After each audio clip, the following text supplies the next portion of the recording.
Town hall નજીક પાણીની લાઇનમાં ભંગાણ થતા હજારો લીટર પાણી વેડફાયું। ભાવનગર શહેરના મોતીબાગ પાસે પાણીની લાઇન તૂટતા પાણીનો વેડફાટ થયો હતો। સૂત્રોથી જાણવા મુજબ હાલ જ ત્યાં લાઇન નાખવામાં આવી હોય ત્યારે પાણીની લાઇન તૂટી જતા પાણીની રેલમછેલ થઈ હતી। મોતીબાગથી લઈને સાગર કોમ્પ્લેક્સ સુધી પાણીનો રેલો થયો હતો। બપોરના સમયે તૂટેલી પાણીની લાઇન સાંજ સુધી રિપેર ન થતાં તે વિસ્તારમાં રસ્તા ઉપર પાણી જોવા મળ્યું હતું।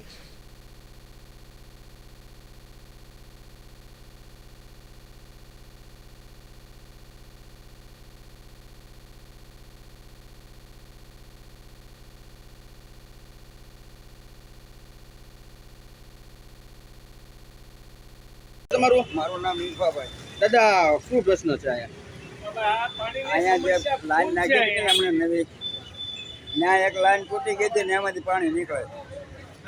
અમે આ લાઈન જે નાખી એનું તમે હરીફભાઈ કયો વિસ્તાર છે? આ મોતીબાગ ટાઉન હોલ પાસે આ લાઈન તૂટી ગઈ છે કે પાણીની 2 વાગ્યાનું પાણી ચાલુ છે આમ લગાતાર, અને આ પાણી ક્યાંને ક્યાંય પહોંચેલું છે અને હજી બી ચાલુ છે, આપ જોઈ શકો છો।